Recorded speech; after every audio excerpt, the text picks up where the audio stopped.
How's it going, guys? Now I know what you're thinking. Something's different about this video. Well, yeah, mainly because I'm filming it in a different location. Instead of my kitchen table, I decided, well, let's give my bedroom a shot. So here it is, my bedroom. But that's besides the point. Because the point of this video is to remember Steve McNair. A lot of you already know that Steve Air McNair has passed away. Now this is a great loss to not only the community of Nashville, the Tennessee Titans organization, but the entire NFL. Steve McNair was a great guy, both on and off the field. Now granted, he had a few areas in his private life that were a little touchy, but we're not here to dwell on those issues of his life. We're here to remember the good about Steve McNair.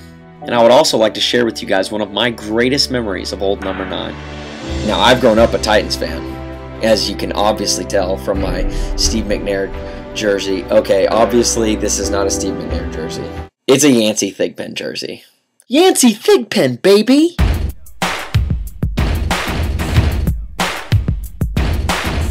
Whoosh.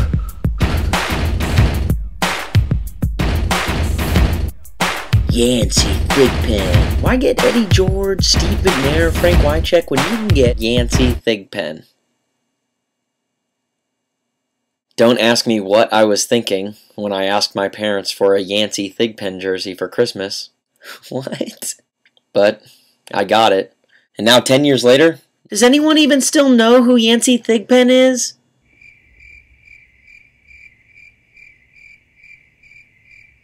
Sure am glad I got this jersey. Anyway, let me share with you guys my greatest memory of the man, the myth, the legend, Mr. Steve Air McNair. So there I was, at the orthodontist, like the way any good story starts out.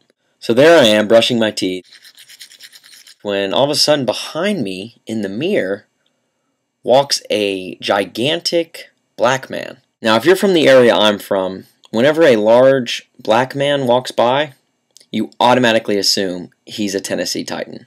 Racist? Maybe. Now, I wasn't thinking it was anyone famous at the time. Honestly, at first thought, I thought maybe it was, I don't know, Brad Hopkins, Isaac Byrd, maybe Kenny Holmes, maybe Perry Phoenix, Chris Sanders, Denard Walker, or Frank Wycheck with a really thick suntan. I don't know. He walked by so fast, I didn't know who it was. So I continued to brush my teeth. Now, the orthodontist as a 7th grade boy can be very, very scary. So, of course, my mom was back there with me. She had this excited look in her eye and made a beeline directly towards the large black man that had just passed the mirror. Dang it, Mom. Shortly after, she walked back to the mirror. I'm still brushing. You can never be too sure about brushing at the orthodontist. I mean, you don't want any food stuck in there. It's just gross. So my mom walks up to me and says, "Waston, do you know who that is?" When your mom asks you who an athlete is, you don't want to not know. If your mom knows who an athlete is and you don't, you lose major man points, even if you're in the 7th grade. But of course, she wanted to show off her sports knowledge too and said, "That's Steve McNair." Okay, now I was certain. It was Steve McNair. This is incredible.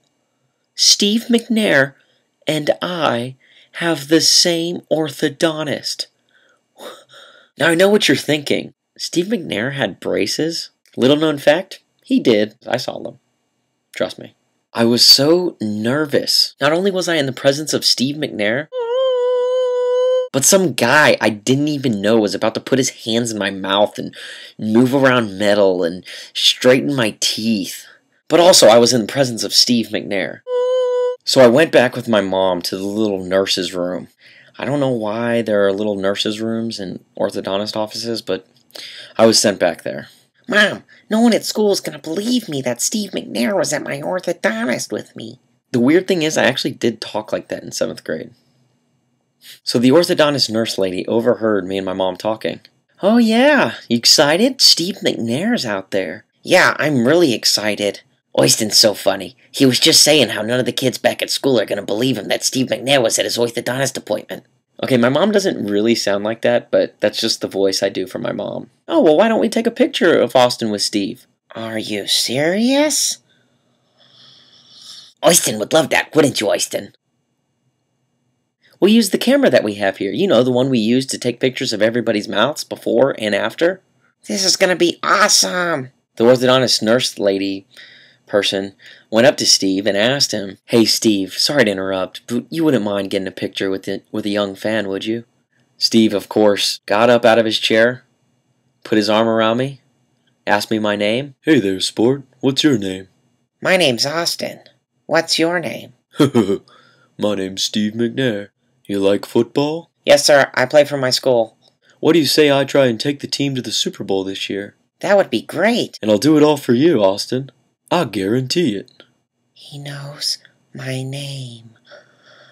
Okay, so the Super Bowl guarantee in honor of me, that didn't happen. But he did get his picture taken with me. You believe me, right? I promise you. I got my picture taken with Steve McNair at the orthodontist. And we've been friends ever since. You know how I know? Because he said, "Have a great day, friend." Did you hear that? Steve McNair called me friend. Well, Steve, it's been great. And you will be remembered for not only your stellar play on the field, your great work throughout the community, your amazing personality, but most importantly, you'll be remembered for taking this picture. That's me. That's Steve McNair. Wait. That's me. That's Steve McNair. Thank you, Steve McNair. You may be lost, but you'll never be forgotten. Thanks to Kodak.